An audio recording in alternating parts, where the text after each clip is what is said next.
This is my recap and reaction to Little People Big World Season 24, Episode 2, called One Word Short of Saying the Right Thing. In this episode, there is more discussion about family conflict over the farm, somehow, and Matt and Caryn bring in friends to film with them because not sure if anyone wanted to film with them at this point. This episode was filmed at a very tough moment for the family when Matt had just put the farm on the market. We know now that he's taken it off the market and is going to be a rental property instead. But, it was a very delicate time. The episode starts at Tori and Zach's house in Battleground, Washington. Tori and Zach are adjusting to having 3 little kids, including a newborn. And, Tori just had major surgery. It's chaos. And they agree they're done now. Their family is complete. Tori is like, this is my niche. There's nothing I'd rather be doing than hanging out with 3 little kids. And Zach says that the whole immediate family has met Josiah, which, by the way, love the name Josiah, but he has no plans for Caryn to meet the baby because Caryn and his dad, he says, haven't recognized that they did anything wrong. Caryn, I feel, is kind of getting the villain edit this season. She's like the Cruella de Vil of the show right now. On top of what happened that we didn't see at the farm negotiations, that Zach did not appreciate, kind of wish they filmed that. I feel like fans have always looked at her sideways because of the blurry way she came into Matt's life.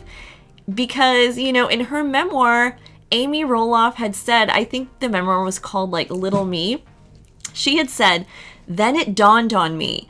Matt and our farm manager, who had been working for us a number of years by then, seemed to have more than just a working relationship or friendship. I saw messages, pictures, and other things that should not have been shared between people who just worked together and were still married to other people. Anyways, food for thought. Zach and Tori are definitely over it in the episode with Caryn at this point, and Amy's probably just tolerating her, so that's the lay of the land. Now we're at Roloff Farms. Matt and Caryn are checking out the land where their new home will be. Matt says that he's worked with like 4 or 5 architects to help build his dream home there. And of course he has some big ideas about what he wants to do. And there's also like this supply issue that we all know, which is making everything super difficult. He'll be building it, from scratch. And now Matt shows a bit of remorse in this scene where he says that he looks back at his life, and of course there are things that he would have done better. He says that, he should have just sat Jeremy and Zach down together and said, how do we do this? And he says that he's happy where things are now. Like, really? How can he be happy with what's going on right now? It's not really ideal. And the whole spirit of, how do we do this, I feel like was missing from the negotiations. Like, they didn't really come together. I mean, it's a good point, and Jeremy and Zach should have been there together. Caryn goes on about how she would love to see the kids and little Josiah, but she doesn't feel welcome.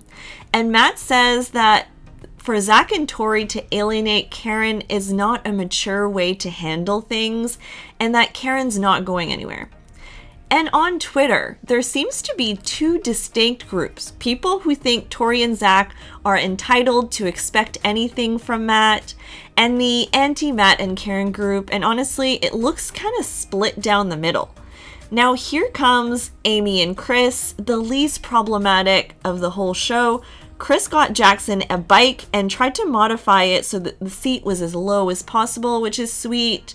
This is one of the milestones he says that he would have liked to have done with his own kids if he had them, and he never ended up having kids. And so he's fulfilling this whole dream type of situation. We also learned that Amy and Chris are about to go on an 18-day motorcycle trip to Alaska, which is super adventurous for sure. And this actually happened in June. Here's a picture of their adventure. Chris says that he's curious about what's going on with the sale of the farm and that the price was more than what he thought. Basically code for he probably thinks the price is way too high and it's not going to sell. Now, Zach is building some bridge, and he bought a whole tractor without asking Tori. At one point, Jackson is in the spoon of the tractor, the scoop of the tractor, and I feel like I'm gonna have an anxiety attack. This looks unsafe to me. I can't even watch. I didn't grow up on a farm. I don't know if this is just like okay to do or whatever, but it looks petrifying. Amy goes on a walk with her friend Deb and says that she doesn't think Matt would have stayed on the farm for more than 10 years if it wasn't for her, because she kind of insisted that when the kids are growing up, she wanted to stay in one place, which is kind of interesting. Chris and Amy meet up with Tori and Zach at a park in Portland, and Chris says that he's kind of scared to hold Josiah. He calls babies shriveled balls of flesh, and he says that he prefers when they can communicate. And I mean, I can understand that, but shriveled balls of flesh? No. I mean, what is he talking about? Now it's a big bike reveal, and the bike fits Jackson perfectly, which is great. And Chris, in a moment, tells Tori that, you know, it's times like these that make him regret not having kids. And it breaks my heart for Chris, too. It seems like, you know, coulda, shoulda, woulda type of situation, maybe. At least now he gets to experience some of that with even a bit of drama included. And now Matt has guests from California visiting, and Caryn goes on a walk and films with the wife of Matt's friend. Her name is Jody or something, because basically it's slim pickings for who Caryn can film with right now. And Caryn seems like, you know, she would have done things differently, or would have liked to have sit down after the negotiation and talked it out with Tori and Zach, but she lets Matt handle everything because in the end it is his family and his dynamic, which makes sense. I can understand that. Now Matt and his longtime friend are at a restaurant, and they're going to talk about, of course, the family drama on the farm.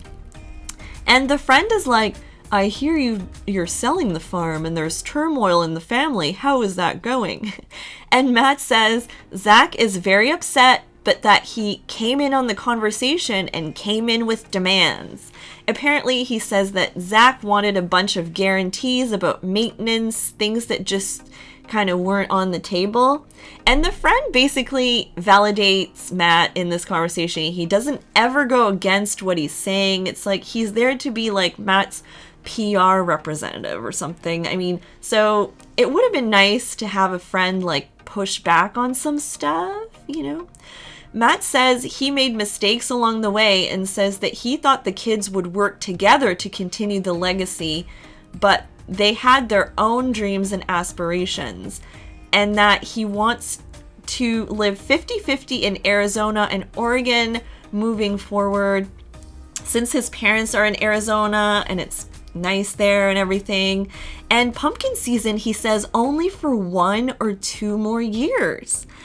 That's crazy, right? Only 1 or 2 more years, and who knows what's going to happen with the show at this point. Matt is fully thinking retirement at this point, and it seems to be his focus. And this episode was exactly what we all expected. I think TLC should bring in a therapist, sit down all the Roloffs, and film that, honestly. We can't stay stuck in this conflict for the whole season. It's kind of depressing.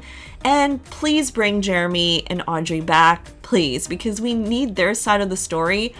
It just kind of seems like the story is incomplete without their input. And they might have some insight in, you know, what happened with them, really. I mean, they've said that it's the death of a dream, but I just don't buy the whole Matt saying that the kids wanted to go in different directions. I think weren't the kids' plan A the farm, and then now that it didn't work out, they're kind of doing their own thing now. But I was under the impression that their first plan was to live on the farm.